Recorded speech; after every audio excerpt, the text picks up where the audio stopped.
Ta-da! Here we go. That was my big new production. Well, it's a quick review of my Pentax IQZoomEzy. Oh, easy. Another one of my plastic fantastics, 90s naughties, plastic 35mm film point and shoot cameras. Again, this is one of the basic ones. No diopter adjustment, which for a 58-year-old male is actually quite important because I can't see otherwise, or I've got to wear my glasses, and the viewfinder hole is tiny. You know, sort of not a great aperture range, not a great shutter speed range. I think they max out at about 1/400th of a second on these ones, but well worth looking at if you want a discreet point and shoot film camera. You develop your own film, so it's nice and cheap.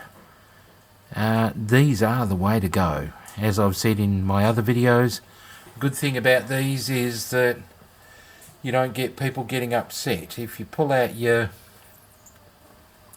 Nikon F4 with your 28-200 zoom lens on it, people just go nuts. They think you're doing something wrong. If you pull out in public your iPhone, that doesn't matter. Everyone does that. And if you pull out your little point and shoot, well, they just think you're some kind of quirky, funny old fellow.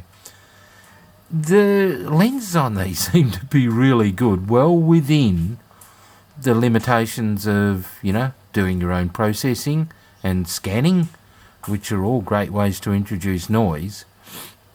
I've got a couple of high-end 35mm and shoot in medium format. And one of the things that you're doing, you know, everyone goes, oh, I've got to have a Leica with a Leica lens, and so do I.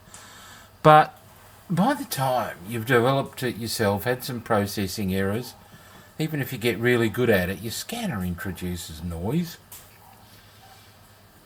And the reality is my OMD EM1 Mark III or my Fuji, what is it, X100V, so much clearer than my scanned Leica images. It's just not even funny.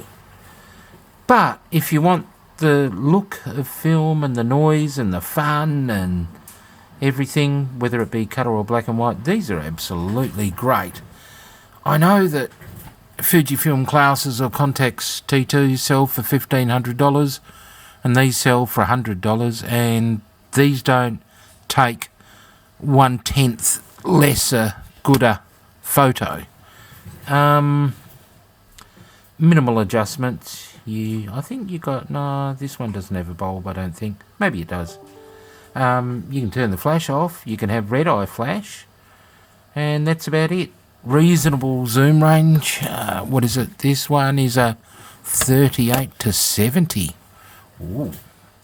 And don't forget, when you get the 140mm lenses, you can start to get pincushion effect and spherical aberration at the wides and ugh. So you want really high quality. Don't go for the big zoom range, but if you understand that you're making a noisy photo anyway, it's good fun. So look, have a good look at these when you see them if you're interested. They're all good. The trick is, do they work? I've bought most of these from Japan. Japan just loves cameras. Everyone's got half a dozen cameras. Everyone's bought dozens of cameras. They love photography.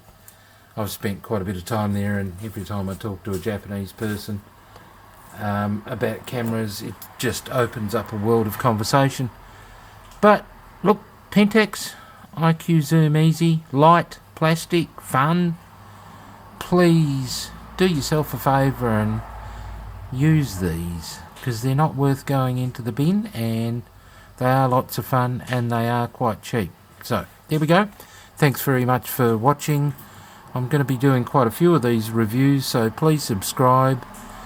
When I get some things sorted out at home, I will start to up my production values, which are pretty crappy at the moment, sorry. But if I've given you some helpful information, that was my goal. See you later.